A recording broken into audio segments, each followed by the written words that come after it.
Voilà, donc pour revenir à ce que je disais hier, aujourd'hui, nous nous sommes arrêtés sur la fenêtre suivante. C'était IntelliJ.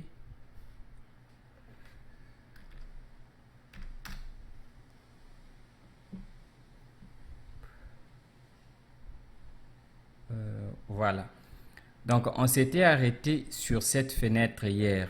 Maintenant, aujourd'hui, ce que nous allons faire, c'est que on va créer notre premier nouveau projet.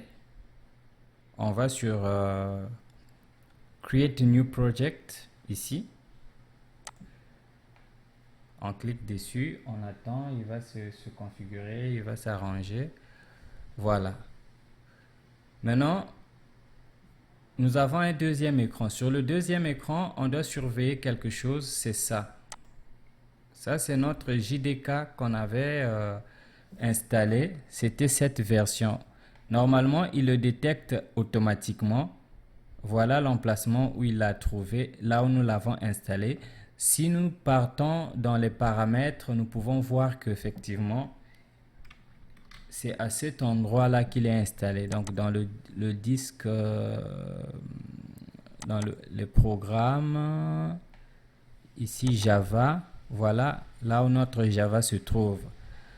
Et lui, il a détecté directement. Maintenant, si, quand vous travaillez ou sinon quand vous voulez créer un nouveau projet ou vous voulez programmer, si seulement vous arrivez à cette fenêtre et que Java n'apparaît pas ici, vous devez aller le chercher en venant sur Add JDK parce que c'est l'environnement de développement. Je clique là-dessus et il va m'ouvrir un explorateur. Je vais dans Programme File et puis dans Java. Je sélectionne la version que j'ai installée et notre version que nous avons installée. N'oubliez pas qu'il y a le JRE et puis il y a le JDK. Nous, on prend le JDK si seulement il n'apparaissait pas là-bas. Mais comme il a détecté automatiquement, on n'a pas besoin de ça. Je fais annuler. Alors, ce qu'on fait, c'est que ici, de l'autre côté, on ne touche à rien pour l'instant jusqu'à ce qu'on sera mûr ou mature. Donc, on laisse Java qui est sélectionné. On prend ici, et là, on ne coche rien. On fait juste Next. Sur cette fenêtre, ce qui se passe, c'est que si seulement on avait un template, c'est-à-dire un modèle qui existe déjà quelque part sur lequel on devrait se baser pour créer notre projet. On peut appeler ça des patrons pour ceux qui font la couture. S'il y avait un patron, un modèle qui existe quelque part, on pouvait directement cliquer sur cocher ici et puis il va nous donner la possibilité d'aller chercher les, l'endroit où on a placé notre patron. Mais comme ce n'est pas le cas pour nous, ce qu'on va faire, c'est qu'on va créer un nouveau projet. Donc ici, on ne coche rien, on ne touche à rien là. On continue juste avec Next. Et ici, c'est là qu'on va donner le nom, qu'on va nommer notre projet. Ce sera le nom de notre projet. Nous allons l'appeler par exemple exercice, exercice 1 par exemple. Ça c'est juste, ou sinon bon, pour start ou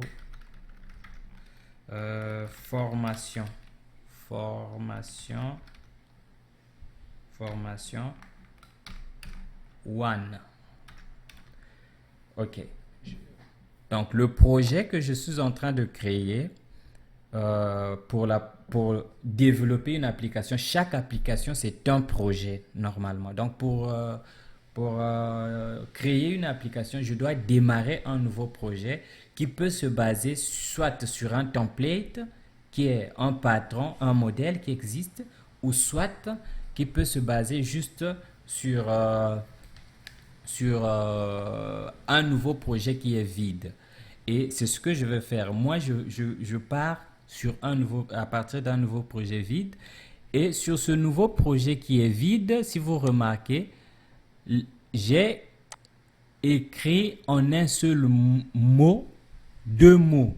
Donc il n'y a pas d'espace. Je n'ai pas mis d'espace ni de caractères spéciaux.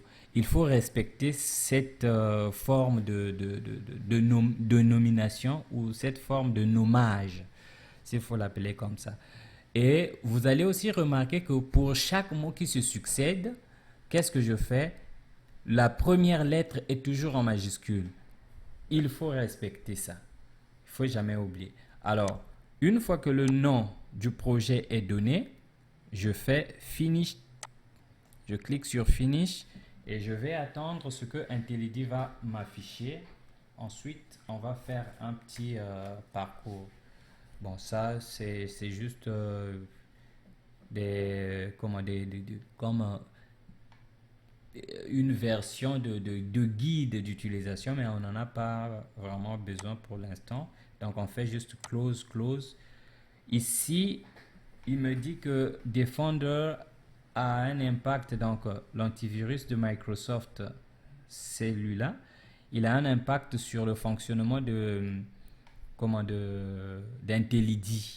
Donc, il y a certaines fonctionnalités qui laissaient un peu de bloquer.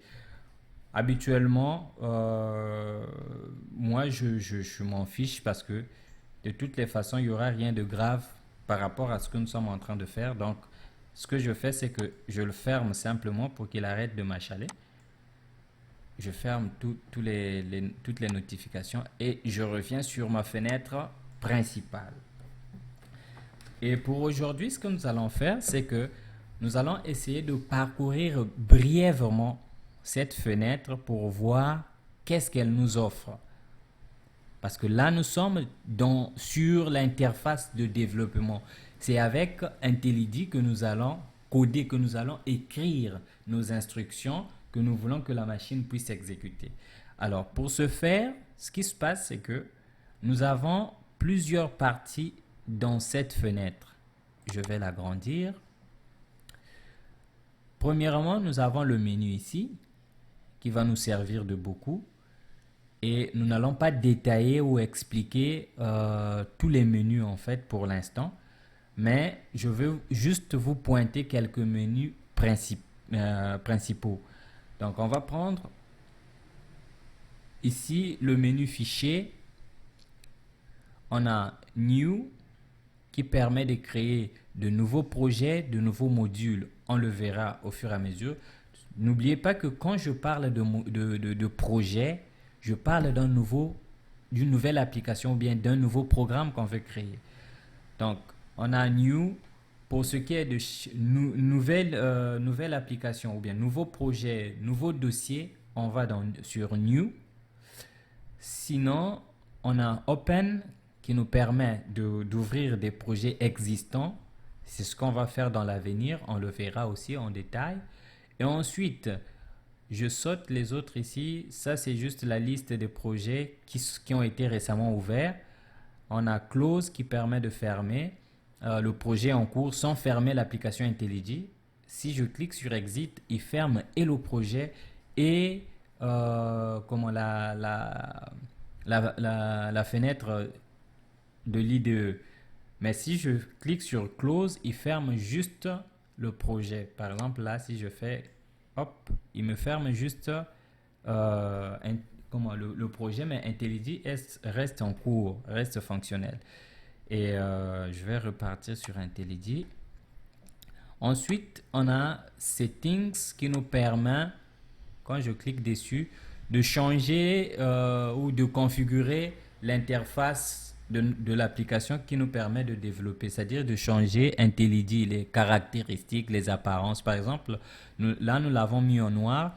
Si je veux mettre en blanc comme c'était avant, quand je vous disais qu'il ne faut pas choisir celui-là parce qu'il peut vous abîmer les yeux, je peux revenir là-dessus. Si je change ici, à partir de Settings, si c'est Appearance, si c'est Appearance, bon, apparence en français, et je change, j'étais sur Dragula. Si je fais IntelliD Light et que je clique ici, vous voyez, ça devient tout en blanc. Donc je peux changer la configuration à partir d'ici. Et avec nos téléphones, je dirais que ça se retrouve surtout dans les paramètres en quelque sorte. En français, on appelle ça paramètres. Ensuite, ça, nous allons le voir plus tard quand nous allons développer nos projets. Il va nous servir à exporter nos projets. Ça, c'est pour enregistrer tout. Et puis, ça, c'est pour la configuration d'un nouveau projet. Ensuite, c'est fermé. Pour le reste, on va le voir au fur et à mesure. Et en dehors de ce menu-là, il y a un autre menu qui va nous servir pour l'instant, disons au début. C'est le menu Run. Run va nous permettre de démarrer ou d'exécuter nos projets pour que ça puisse fonctionner, ça puisse se rouler, ça puisse tourner, disons, en quelque sorte. Donc, euh, je pense que principalement, ce sont les menus que nous allons utiliser pour l'instant. Le reste, on va les découvrir au fur et à mesure que nous allons évoluer. Alors, pour ce faire, à part les menus, nous avons la barre d'outils ici qui résume, qui expose le contenu des menus. Par exemple, une fois qu'on aura démarré notre projet avec celui-là, qu'on l'aura exécuté une fois, désormais RAN sera disponible ici. Donc, attendez.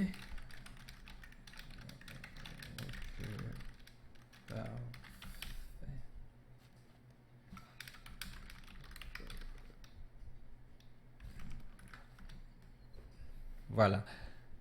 Donc, pour revenir ici, je dirais que une fois qu'on aura démarré notre projet pour la première fois, exécuter sera désormais disponible ici. Bon, maintenant, à gauche, vous allez remarquer que nous avons comme des intitulés ici. Il y a projet, il y a structure, il y a, je sais pas, quoi, on verra ça plus tard. Il y a les favoris, il y a l'Explorer.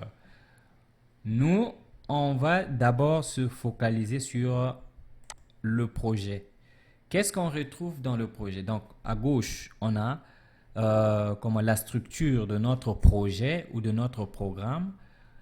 Et ici, c'est là que va s'afficher l'interface ou l'espace de travail, là où on va écrire nos instructions, là où on va coder. L'espace sera ici. Et ensuite, à gauche, à droite plutôt, on aura des raccourcis qui pourront nous servir à quelque chose, mais on le verra plus tard. Alors, on va s'intéresser le plus à la structure du projet ici. Qu'est-ce que nous avons dans le projet? Premièrement, vous remarquez que là, nous avons comme c'est comme des réglages de notre projet. On ne va pas s'intéresser pour l'instant là-dessus parce qu'on ne fait pas le cours d'IntelliJ, mais nous on fait la programmation Java. C'est juste une présentation rapide. Et on va plus s'intéresser à la structure du projet en déroulant le dossier de notre projet qui est celui-là. Si vous regardez, vous remarquez très bien, vous constatez que ça, c'est le nom de notre projet qu'on a donné au début, quand nous avons créé notre projet. On l'a nommé Formation One et IntelliJ l'a logé directement dans le dossier User Prêt. Donc ça, c'est l'utilisateur. Et puis, ID Project. Ensuite, il a créé un dossier qui s'appelle Formation One. Donc, notre projet se retrouve dans un sous-dossier qui s'appelle Formation One. Pourquoi je vous parle de ça? Parce que ça peut arriver que vous perdez la trace de votre projet, vous vous souvenez plus, ou sinon peut-être la machine a redémarré, vous avez eu un problème, vous vous rappelez plus qu'est-ce qui s'est passé, où est-ce que je dois retrouver mon projet. Ben, souvenez-vous que il va le mettre habituellement, à moins que vous-même vous puissiez changer de répertoire du projet. Alors, ici, on va le voir plus tard, mais en bref, je dirais, si vous remarquez bien, il dit External Library. Donc ici, nous avons les librairies externes. Et la principale librairie que nous avons ici, comme je le disais hier, c'est le JDK. Donc là, nous avons le JDK qui est là, dans les librairies. Et nous repartons dans le projet, on le déroule. Et quand je déroule le projet, qu'est-ce que nous avons? Nous avons un dossier qui est créé par IntelliJ pour sauvegarder les paramètres de notre projet pour que chaque fois que nous voulons démarrer le même projet, qu'il puisse le retrouver ou sinon le remettre à la dernière place où on s'était arrêté. Lui, il crée un dossier où il sauvegarde ces paramètres-là pour se retrouver. Mais nous, ce qui va nous intéresser, c'est surtout le dossier source. Pourquoi le dossier source? Parce que en programmation, quand on parle des sources, on parle des fichiers qui contiennent les instructions. Les fichiers dans lesquels on met les instructions qui vont s'exécuter pour dire à l'ordinateur ce qu'il doit faire ou sinon pour dire à un appareil ce qu'il doit faire. Et le dossier SRC qui signifie source, ce sera le dossier où nous allons mettre tous nos sources, tous nos fichiers de notre programme. Avant que je passe à autre chose, j'ai une petite question pour vous. Je voudrais savoir s'il y a quelqu'un qui a une préoccupation. Sinon, on continue. Est-ce qu'il y a quelqu'un qui a une question?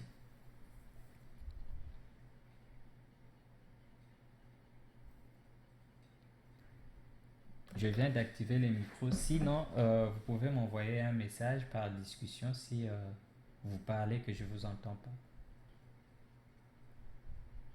Bon, donc il n'y a personne qui a une question. On continue.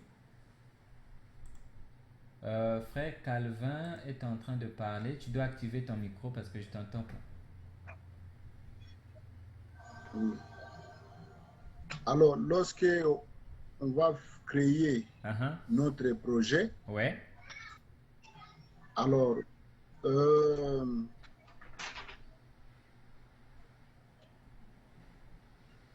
attendez-moi. Oui.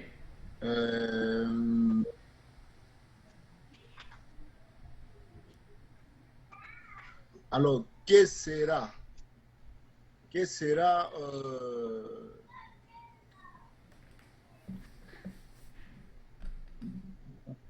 encore. Est-ce qu'il est très bon?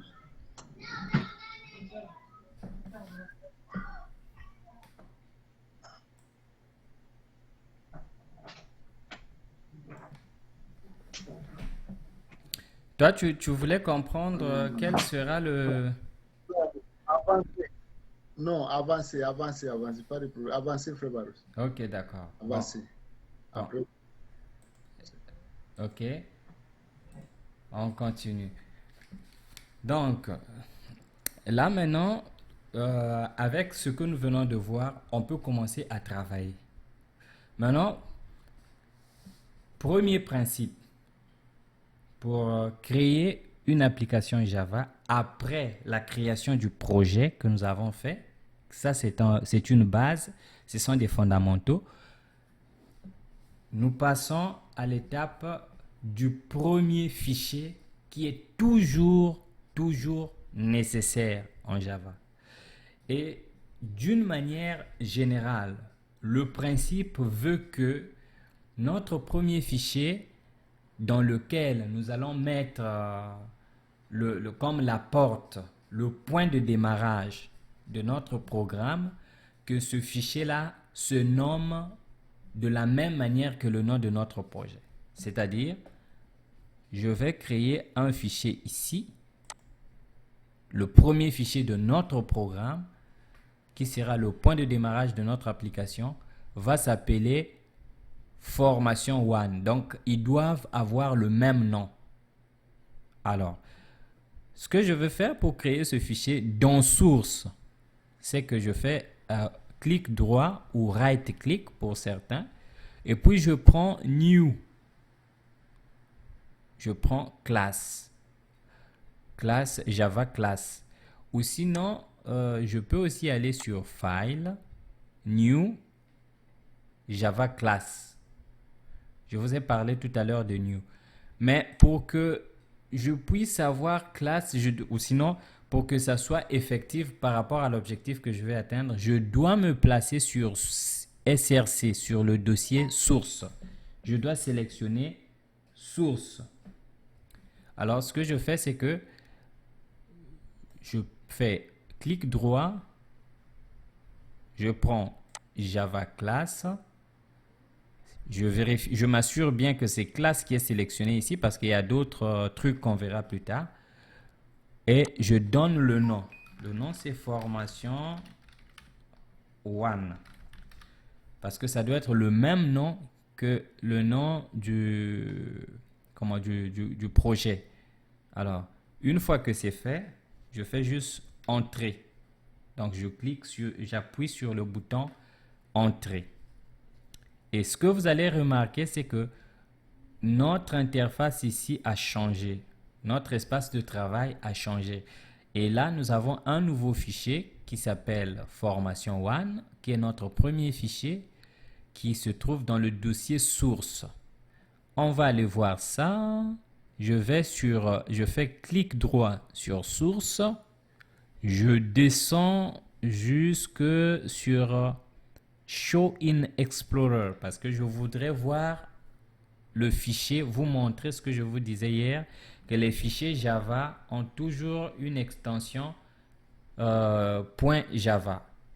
Je clique une fois et puis j'ouvre le dossier source et voilà, on a formation one.java. Donc ça c'est OK pour nous. Je ferme. Nous avons un fichier Java qui est créé et nous remarquons qu'il y a des mots qui ont été ajoutés en dehors du nom que moi j'ai donné. Il y a des mots qui ont été ajoutés dans mon fichier et il y a d'autres éléments, des accolades qui ont été ajoutés. Et c'est ici que nous allons voir la syntaxe de la programmation en Java. Premièrement, nous avons le mot public. Public, comme vous le savez, comme ça se dit ou comme ça se comprend, toute chose qui est publique, c'est quelque chose qui est comme pour tout le monde. Mais dans le cadre de la programmation en Java, quelque chose qui est public, ou sinon un objet, un élément qui est public, c'est un élément qui est accessible partout dans notre projet. Dans les sous-dossiers, dans les sous-fichiers, partout où nous allons créer des fichiers dans notre projet, cet élément-là qui est public sera accessible. Et au contraire de public, nous avons private ou privé qui est réservé à l'endroit où l'objet ou l'élément est utilisé ou créé. Et il y a aussi protected qui fait comme l'entre-deux, qui est entre le private et le public. Donc, il fait la sémie et on va l'expérimenter davantage. Maintenant, l'autre élément, l'autre mot que lui nous a ajouté, c'est le mot classe. Pourquoi le mot classe? Parce que en Java, nous faisons la programmation orientée objet. Nous ne sommes pas dans la programmation procédurale. La programmation procédurale, on n'utilise pas des classes. On crée juste des fichiers, on crée des fonctions dans le fichier et on commence à appeler ce fichier-là un peu partout dans notre programme. Mais en Java, ce que nous faisons, c'est que nous créons des classes.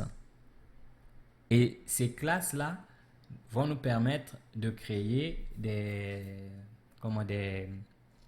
fonctions, des objets, des variables, ainsi de suite. Donc, il faut toujours retenir cette syntaxe. C'est vrai que chaque fois que nous allons créer une classe, lui, il va nous mettre ça par défaut.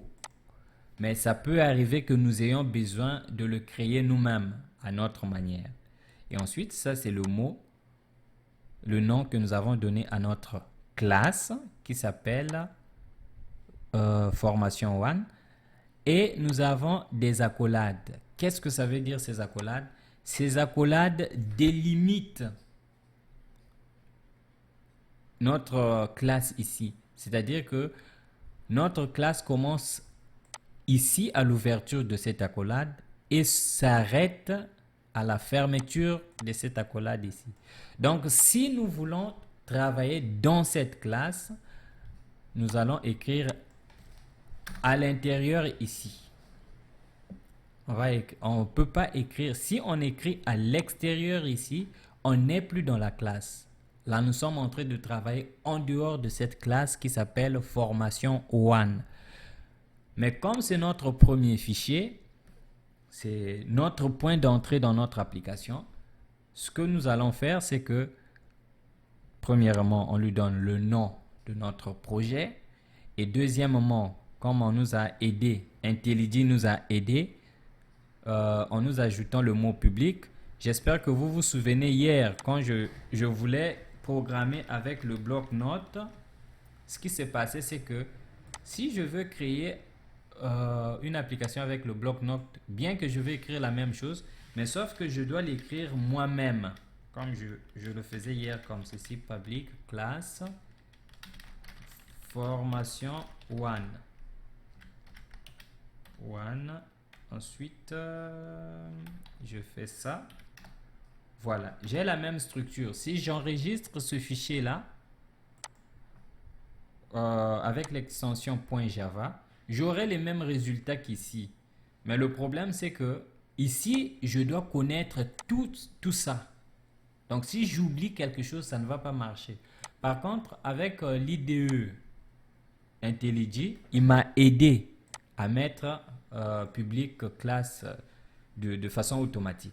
Donc, c'est quand même intéressant de leur part. Alors, maintenant, dans notre premier fichier, dans notre première classe, qui est le point d'entrée à notre application, il y a une fonction. Je vais expliquer les fonctions et les méthodes après, mais c'est nécessaire pour la suite. C'est pour ça. Ne vous inquiétez pas, ne vous tourmentez pas, mais on va y arriver. Même les classes, on va revenir là-dessus.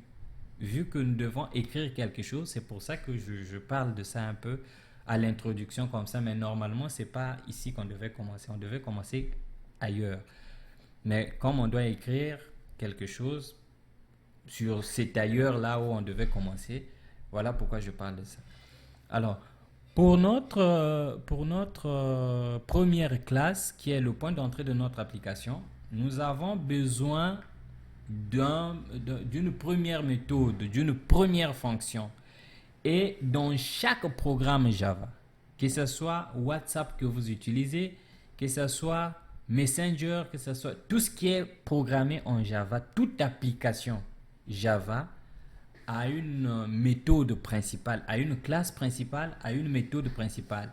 Et la méthode principale de Java, la première méthode s'appelle la méthode main. C'est-à-dire, elle s'écrit comme ceci. Je vais utiliser un raccourci. Je fais P, S, V, M. Je fais entrée. Il me donne ça. C'est ça, c'est ce qui est intéressant avec IntelliJ. Sinon, si j'étais sur le bloc-notes, comme je le disais tout à l'heure, je devais écrire moi-même public. Je fais public. Oh là, excusez-moi. Public statique void main, et puis je fais string. Regarde, vous voyez par exemple là les petites erreurs que je fais qui peuvent me coûter cher pour le fonctionnement de mon application. Je fais comme ça, argument, et puis je viens là, j'ajoute le reste. Je fais comme ceci. Vous voyez, avec IntelliJ c'est quand même pratique parce que j'ai juste utilisé un raccourci, il m'a affiché ça. Main, Si je vais sur Internet, je fais comme ceci. J'écris traduction. J'écris ici main. On va voir qu'est-ce que ça signifie. Ça signifie principal au féminin ou bien principal au masculin. Donc c'est principal en gros. Main signifie principal. Ce qui veut dire que notre méthode principale s'appelle principal en gros. Donc nous avons une classe principale, une méthode principale. Le reste des trucs ici, ne vous en inquiétez pas, on va le voir tout à l'heure. Alors, je vais revenir vers vous pour écouter s'il y a quelqu'un qui a une préoccupation. Sinon, on peut évoluer pour voir autre chose. Est-ce qu'il y a quelqu'un qui a une question? Moi, j'essaie d'écrire dans mon application, mais dans Intelligy, mais ça n'écrit pas. Est-ce Toi, que c'est à cause que je suis dans Viewer ou toi, tu voulais écrire quoi? je voulais écrire ce que tu as écrit? Est-ce Euh, qu'il faut faire un geste? Ici, public Oui, class, ça, tu as écrit ça? oui, déjà. Mais quand je voudrais écrire entre les parenthèses, ça me ça va. C'est-à-dire que ce que tu dois avoir, premièrement, c'est ceci. Est-ce que toi, tu as ça? Oui, j'ai ça, mais je ne peux pas faire le espacement que tu dois faire. Donc, Mais je ne peux pas faire ça. ce, ce- Je suis tu es comme ça. Tu es comme ceci. avant ça. Avant, Non, tu es comme ça. il n'y a pas de ligne d'intervalle. Mais l'accolade est juste en bas ici. Ici. Ah, ok. Donc, en fait, toi, tu te retrouves comme ceci. Ça. Ce qu'il faut faire, c'est que tu vois là où mon curseur se trouve. Ici. Hmm? Je... Moi, mon curseur ne se met pas comme un stylo, mais ça sélectionne directement l'accolade. Ah, ok. C'est parce que c'est par rapport Attends, il y a un paramètre là ce sont des plugins. Il faut le désactiver, mais je sais plus c'est qui. Je sais plus, c'est Vim ou je sais pas quoi là. Vim.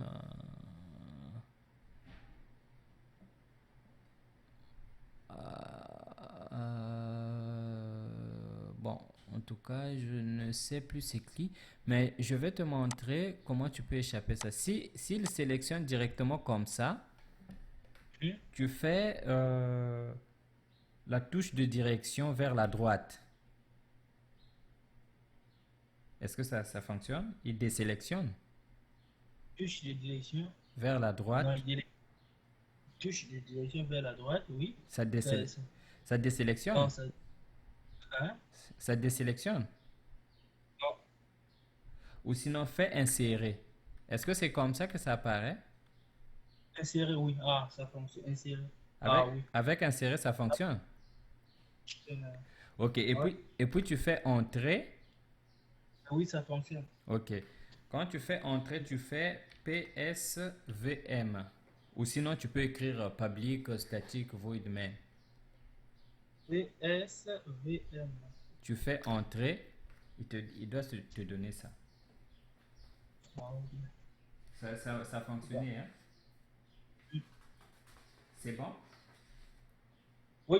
Ok. Est-ce qu'il y a quelqu'un d'autre qui a une question? Parce que je suis en train de parcourir le document ici. Est-ce qu'il y a quelqu'un d'autre qui a une question? Bon, parfait. On continue. Je vais fermer les micros. Donc, là, nous avons notre structure de notre application Java. Ça, c'est la structure de base. Telle que ça est là, si on met des instructions, on exécute, ça va afficher, ça va fonctionner, on aura des résultats. On va voir des résultats. Maintenant, avant de continuer, ce que je veux vous dire, c'est que chaque instruction Java se termine toujours et toujours par un point virgule. faut jamais oublier ça. C'est une règle d'or. Parce que chaque fois que vous allez oublier ça, votre programme ne va pas compiler. C'est-à-dire votre programme ne va pas s'exécuter. Par exemple, ne vous souciez pas de ce que je suis en train d'écrire. On le verra après. Je fais comme ceci. Comment ça? Voilà. Si je dis bonjour les amis. Si vous remarquez, cette ligne qui représente une instruction se termine par un point-virgule. Et c'est une règle d'or. Par contre, je peux avoir une instruction sur plusieurs lignes. Ça, c'est différent. Ici, on n'a pas de point-virgule. Mais parce que lui, ce qu'il considère, c'est que c'est une ligne qui continue, qui vient s'arrêter jusqu'ici. Donc, c'est une instruction qui continue, c'est une instruction qui est en double ligne, en quelque sorte. Donc, ne jamais oublier que chaque instruction Java, je ne parle pas de ligne, je parle d'instruction. Une instruction peut se retrouver sur 4, 5 lignes ou plusieurs lignes, mais elle doit se terminer par un point-virgule. Ça, c'est la première règle. La deuxième règle, ça concerne les commentaires. Qu'est-ce qu'un commentaire? D'une manière générale, je pense que vous connaissez ce qu'est un commentaire parce que presque la majorité peut-être d'entre vous, vous avez un compte Facebook où vous partez commenter les publications des gens. Un commentaire, c'est un mot, une phrase qu'on utilise pour peut-être exprimer ou expliquer quelque chose ou un élément qui est concerné par le commentaire. Nous, en Java, on utilise des commentaires. Pourquoi? Parce que quand on programme, vous allez écrire beaucoup de lignes d'instruction. Vous pouvez en avoir 5000, 10 000. Par exemple, le programme de Facebook, je pense, si je ne me trompe pas, c'est à peu près 60 000 lignes d'instruction. 60 000 lignes de code.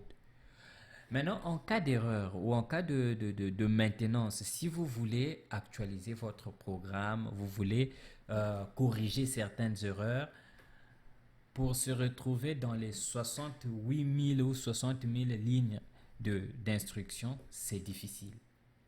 C'est vraiment, vraiment difficile. Alors, pour que ce soit plus facile, ce qu'on fait, c'est que on utilise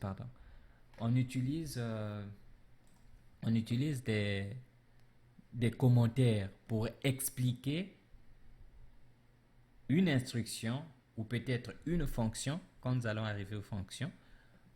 Qu'est-ce qu'elle fait, qu'est-ce qu'elle veut dire pour qu'on se retrouve assez facilement une fois qu'on a beaucoup écrit, une fois qu'on a...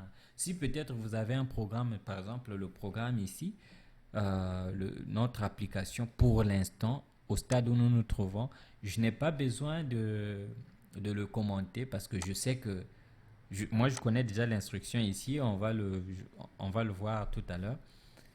J'ai pas besoin de l'expliquer parce que c'est juste une instruction.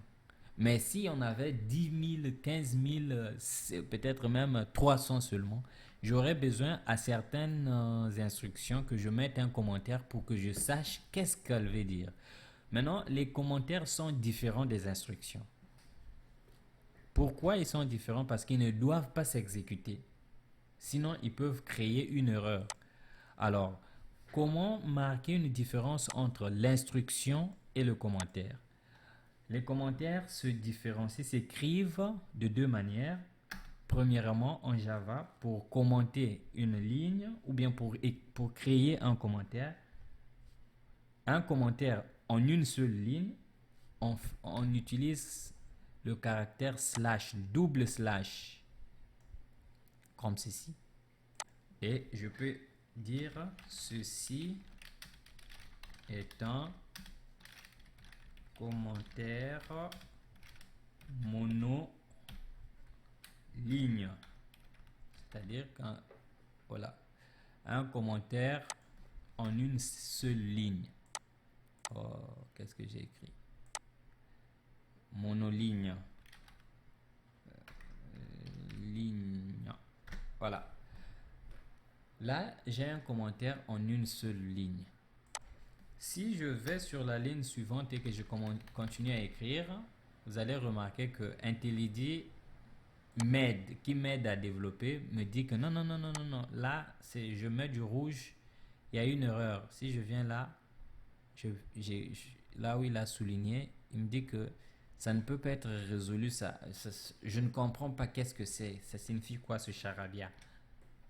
Je ne comprends pas ça. Parce que ce n'est pas une instruction Java. Ça n'existe nulle part. Donc, si je vais avoir un commentaire sur plusieurs lignes, il y a deux possibilités. Je peux continuer à faire ceci. Ceci est une suite de la première ligne de commentaire. Maintenant, vous remarquez que chaque fois que j'aurai besoin d'écrire une ligne, j'aurai nécessairement besoin d'utiliser les doubles slash. Par contre, il y a une autre méthode pour avoir plusieurs lignes de commentaires, c'est slash astérisque et puis j'écris mon commentaire, j'ai dit ceci est un commentaire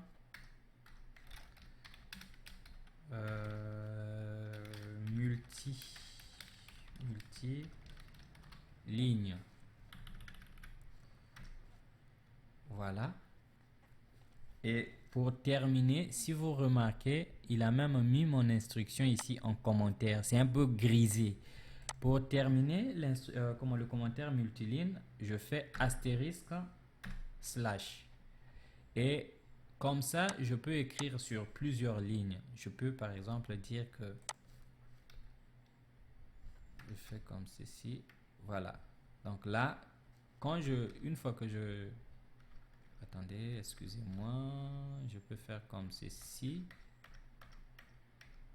Je peux, avant de fermer par exemple, je peux dire... Voilà. Je dis, vous voyez que lui, il a ajouté automatiquement. Je peux dire... Rien ne m'empêche de continuer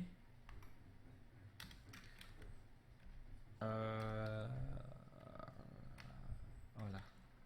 Où sont mes accents? Où est mon A? Mon A. Bon.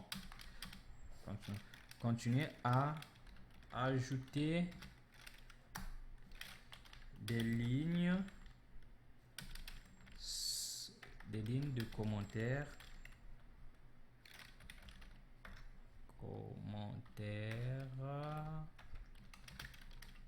sans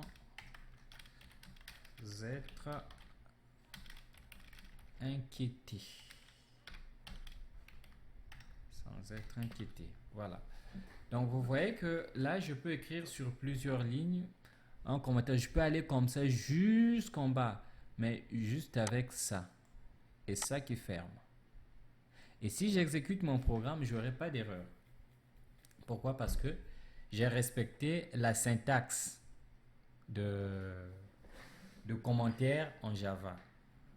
J'ai respecté la syntaxe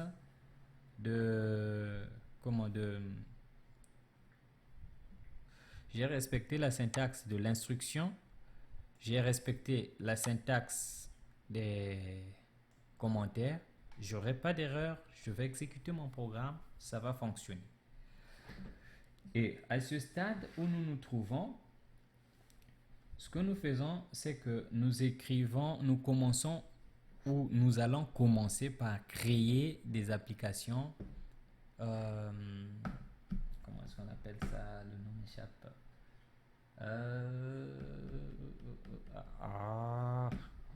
Le nom. Bon, disons, on va créer des applications qui ne sont pas graphiques. C'est-à-dire que on va d'abord exécuter ou créer des applications où nous allons afficher du texte, manipuler du texte simplement. Plus tard, on va créer des fenêtres, des boutons, des événements plus tard. Mais pour l'instant, ça sera juste comme ça. Maintenant, on a le commentaire qui s'écrit comme ça, le commentaire monoligne. Nous avons les commentaires multilignes et nous avons les instructions qui se terminent toujours et toujours par un point virgule à la fin. Chaque instruction doit toujours se terminer par un point virgule. Avant de continuer, je vais encore venir vers vous. Peut-être qu'il y a quelqu'un qui n'a pas compris quelque chose là-dessus. Il peut s'annoncer et on peut faire quelque chose. On peut répondre à la question. S'il n'y a pas de question, on peut continuer. Est-ce que c'est clair pour tout le monde?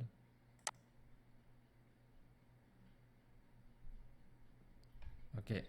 Allô? Oui, allô, frère Calvin. Allô? Oui, je vous Oui, entends. comment utiliser un commentaire? En fait, c'est comme je venais de dire tout à l'heure que les commentaires s'utilisent pour expliquer une instruction ou bien une suite d'instructions. C'est-à-dire que, euh, par exemple, cette classe, tu vois, la classe formation one, tu peux prendre le programme ici ou le fichier, tu donnes à Percy. Percy prend le fichier, il se dit que, oh, mais qu'est-ce que ça signifie ça? Formation One. Si c'est pas quelqu'un qui connaît déjà la programmation Java pour savoir que, ah, je vois la méthode main, c'est que c'est la classe principale. Si c'est pas quelqu'un qui est formé comme ça, il va se poser des questions, qu'est-ce que ça veut dire? Maintenant, moi, je peux ajouter un commentaire pour expliquer qu'est-ce que ma classe ici fait. Je peux dire, je fais comme ça, j'ajoute un commentaire, je dis classe, je peux dire par exemple ceci est ma classe principale pour le démarrage démarrage de mon application. Vous voyez? Je ne sais pas si tu comprends le sens des commentaires, l'utilité des commentaires. Je comprends. Donc, c'est juste pour expliquer les instructions pour que plus tard, parce que quand vous allez commencer à développer des applications, vous allez vous rendre compte que quand vous avez beaucoup écrit, vous avez écrit beaucoup de code, beaucoup d'instructions, parce que ça, c'est un code source qu'on appelle ça. Une instruction, c'est un code source. Donc, quand vous allez écrire beaucoup de code source, vous allez remarquer que vous allez oublier même ce que fait une fonction ou ce que fait une instruction donnée. Maintenant, pour que vous ne puissiez pas oublier, vous avez besoin de les expliquer. Une fois que vous allez revenir dessus, ah, ok, ça veut dire ça. Tu continues. Au lieu de commencer à chercher à comprendre, ça va te prendre beaucoup de temps. Ouais. Ça, C'est bon? oui, ça va. C'est Parfait. bon. Parfait. Donc, si tout est OK, alors on peut continuer. Bon, parfait. Je vais fermer les micros. OK. Donc, là, nous avons les différentes syntaxes. Disons, la syntaxe principale, c'est le point virgule qui se termine toujours, qui termine l'instruction plutôt. Et maintenant, pour la première fois que nous allons exécuter notre application, pour la première fois avec IntelliJ, on va aller sur le bouton, le menu RAN. On va prendre le sous-menu RAN toujours. On clique une fois, il va nous afficher ça, cette fenêtre. Dans cette fenêtre, ce que nous allons faire, on va pas prendre le premier choix, on va prendre le deuxième choix qui affiche le nom de notre projet. On clique sur la suite, on dit run-moi ça. Donc roule-moi ça ou fais tourner cette application. Et lui, ce qu'il va faire, c'est qu'il va exécuter l'instruction ici. Et vous voyez le résultat. Pour l'instant, il est là. Ça, c'est le résultat. J'ai dit qu'il puisse m'afficher. L'instruction ici signifie affiche-moi bonjour les amis. Et il m'affiche. Comme c'est une. Voilà, le mot m'est revenu. Comme c'est une application en ligne de commande, c'est-à-dire on va utiliser juste des commandes, des écrits comme ça pour l'instant. Ça fait que on va juste utiliser, disons, on va juste exploiter les affichages textuels comme ceci. Mais plus tard, nous aussi, on va créer des fenêtres comme IntelliJ. Plus tard, mais pas pour tout de suite. On doit d'abord apprendre les bases. Alors, ça, c'était pour la première fois. Hier, il y a Klein qui nous a posé qui voulait savoir, il avait un problème, comment il pourrait utiliser Java pour le démarrer et tout ça. Vous voyez que depuis que nous avons commencé, nous, on n'est pas allé chercher à démarrer le setup ou l'exécutable de Java. Ce que nous avons fait, c'est juste démarrer notre IDE. Et à partir de notre IDE, ce que nous avons fait, on fait notre programme, on joint le JDK, on s'assure que la librairie externe, c'est bien notre JDK dont on a besoin. Et ensuite, on démarre notre application pour la première fois sur le menu Run. Et puis, quand il va démarrer, c'est lui qui va aller chercher dans la boîte à outils de Java. C'est lui qui va communiquer avec Java pour s'emmener directement sur l'environnement d'exécution.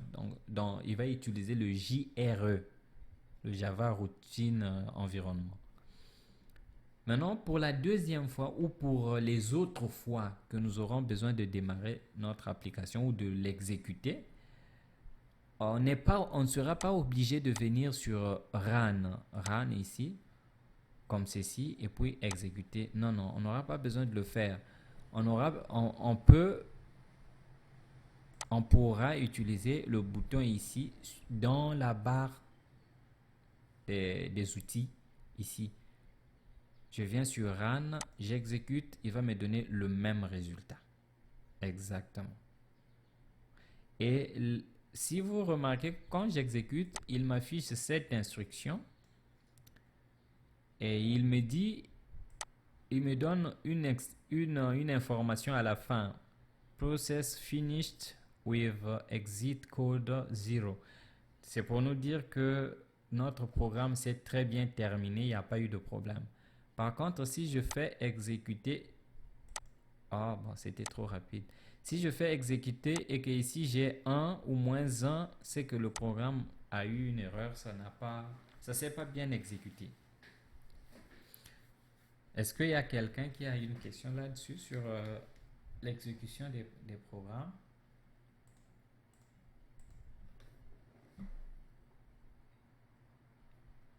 Pas de question. Ok. Il nous reste une dizaine de minutes. On va... Oui, allô, frère Calvin? Mais ici, ça n'a pas terminé avec le point virgule. C'est ça, c'est ça. Ici. Ah, frère Calvin, ici, là, en bas, ici. Oui, en bas, ça n'a pas terminé comme ici. Il y avait le point virgule comme ici. Oui, ici, c'est le code source. Ici, c'est le résultat de l'exécution. Donc, c'est deux choses différentes. On n'a pas besoin d'avoir des points-virgules ici. Ici, c'est ce que le programme, le résultat qu'il nous donne. Que je me suis exécuté, voilà le résultat que je vous donne. Mais ici, comme c'est nous qui disons à l'ordinateur que fais ça, nous avons besoin de lui dire que quand tu fais telle instruction, elle se limite ici. On met point-virgule. On commence une autre instruction. Par exemple, si je dis, je fais system out, je dis affiche-moi Par exemple, qu'est-ce que je vais prendre comme exemple? Je peux dire opération, par exemple. C'est un exemple bidon, mais c'est égal, on va voir ça plus tard, 20 fois 10, par exemple. Mais je dois toujours mettre, parce que c'est deux instructions différentes, je dois toujours mettre un point virgule. Mais lui, quand il va exécuter ici le résultat, il n'y aura pas de point virgule parce que c'est juste le résultat. Je peux exécuter à partir Je d'ici comprends. aussi, tout comme à partir de là. C'est bon? Je comprends. Ok, C'est bon, c'est bon. parfait. Donc, quand j'exécute, vous allez voir que opération égale 200. Voilà. C'est ça que nous avons comme résultat. Maintenant, nous avons vu le principe des commentaires. Nous avons vu commentaires monoligne. Nous avons vu comment les commentaires multilignes. Nous avons vu le principe de terminaison d'instruction avec un point virgule à la fin.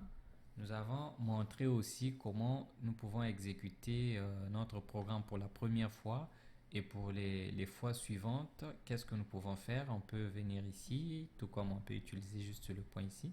Si celui-là, on peut le fermer comme ça. S'il est fermé, on peut juste exécuter à partir de dessus. Et à ce moment-là, ce qu'on peut faire, c'est que on va ajouter quelque chose pour terminer. On va ajouter la concaténation. Que signifie concaténer pour une compréhension de tout le monde? Concaténer ou concaténation. Concaténer, définition.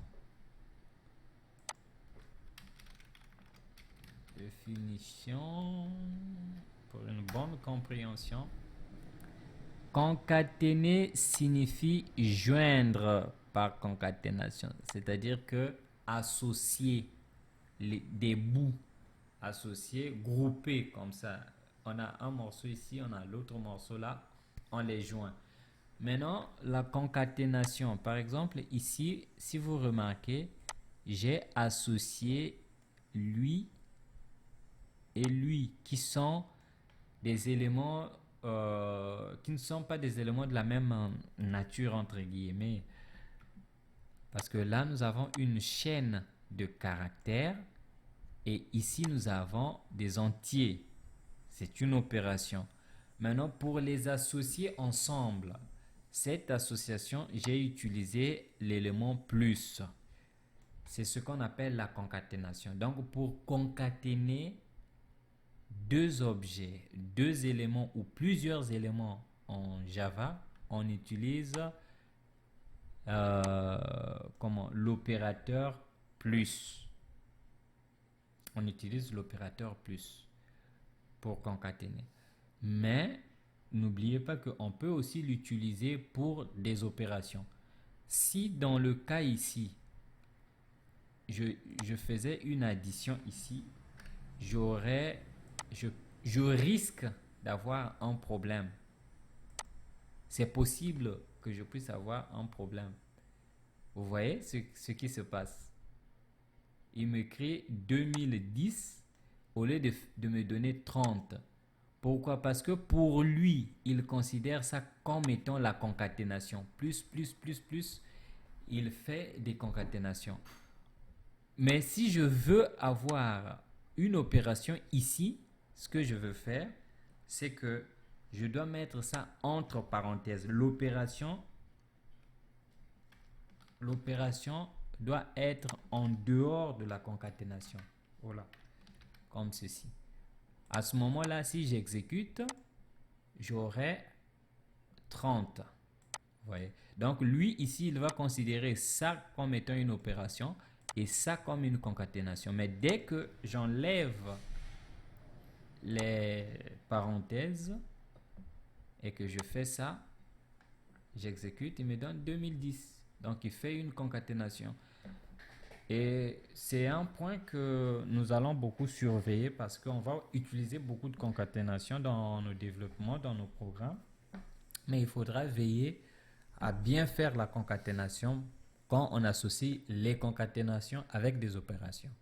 Et d'ailleurs, je pourrais profiter de l'occasion pour terminer, euh, pour vous montrer les, comment les opérateurs. Les opérateurs. Non, bon, les opérateurs, on pourra les voir prochainement. Les opérateurs et les variables. Ouais, ça sera la leçon de la prochaine fois. Donc, pour aujourd'hui, on pourrait peut-être se limiter là, à moins que s'il y a quelqu'un qui a une préoccupation, qui n'a pas compris quelque chose, on pourra aller de l'avant.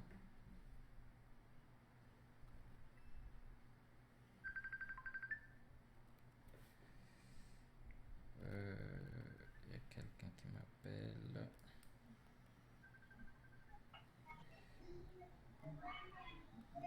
C'est bien compris. Ouais, c'est vous qui allez me dire si ça va. Ça va. Bon, Ok. je ne sais pas pour frère Percy. Merci, maman. Est-ce que ça va?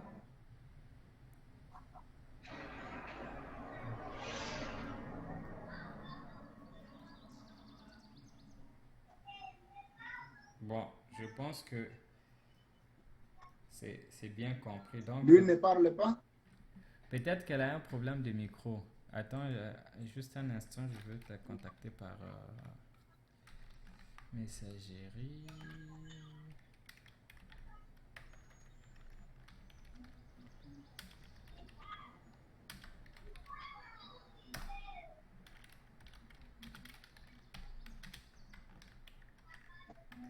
Ok. On va nous envoyer ces vidéos ici. Ouais, Frère Barros. ouais. Et envoyez-nous directement. On fait les exercices. Ok, bon. Donc, je pense que pour aujourd'hui, on va se limiter là. Donnez-moi juste quelques C'est ça. secondes. Je veux voir s'il y a quelque chose de petit que je pourrais ajouter ici. Non, tout est dit. Vous pouvez vous rappeler de cette instruction, mais ne cherchez pas à la comprendre pour l'instant, mais vous pouvez l'utiliser, en abuser. C'est pas grave. On va la comprendre plus tard. Donc, on va arrêter là. Et Oui.